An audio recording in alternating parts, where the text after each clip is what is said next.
Okay, இப்போ வந்து 4th some.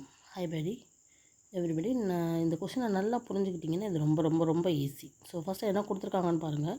Draw ஏ rough figure. சும்மா ஒரு ரஃபாக ஒரு ஃபிகர் வரைஞ்சி பாருங்கள். ஒரு குவாட்ரிலேட்ரல் வரையணும். குவாட்ரிலேட்ரல் ஒன்றையே நமக்கு ஞாபகம் வேண்டியது கண்டிப்பாக 4 சைட்ஸ் இருக்கணும் அப்படிங்கிறது தான் நம்ம வந்து மைண்டில் இருக்கணும். சரியா? ஸோ ரஃபாக ஒரு ஃபிகர் வரைகிறோம், அது ஒரு குவாட்ரிலேட்டராக வரைகிறோம். That is not a parallelogram. But அது பேரலோகிராமாக இருக்கக்கூடாது.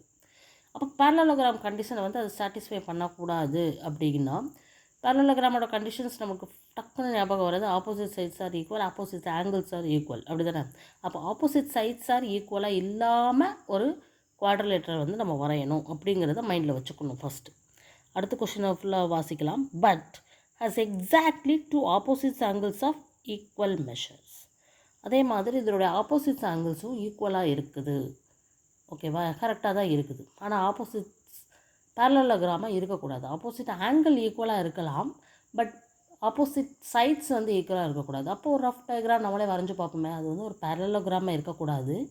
பேரலோகிராமாக இருக்கக்கூடாதுன்னா கண்டிப்பாக ஆப்போசிட் சைட்ஸ் ஈக்குவலாக இருக்கக்கூடாது. அப்போ வந்து அட்ஜசன்ட் சைட்ஸ் தான் ஈக்குவலாக இருக்கணும். ஸோ இப்போ வந்து நம்ம 4 சைட்ஸ் வரும்போது இது ஒரு சைட், இதுக்கு ஈக்குவலாக தான் இந்த சைட் இருக்கும். அட்ஜசன்ட் சைட்ஸ் ஈக்குவலாக இருக்கும். அடுத்த அட்ஜசன்ட் சைட் இங்கே ஈக்குவலாக இருக்கும். இப்படி தான் நம்ம வரைய முடியும். இதனுடைய opposites angle equal, opposite angles R ஈக்குவலாக இருக்கும். ஓகேவா?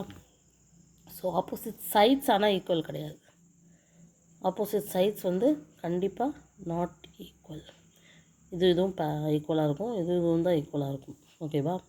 அப்போ இந்த ஷேப்பை பார்த்தாலே தெரியுது, அந்த ரஃப் டயக்ராம் நம்ம வரையக்கூடியது வந்து என்னவாக தான் இருக்கும் பார்த்திங்கன்னா ஒரு ராம்பஸ். இந்த ஷேப்புக்கு பேர் என்னது?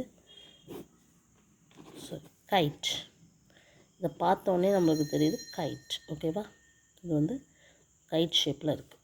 ஸோ இது வந்து ஒரு guide equal to rhombus. But இதை வந்து நம்ம கைட் அப்படின்னு சொல்கிறோம்.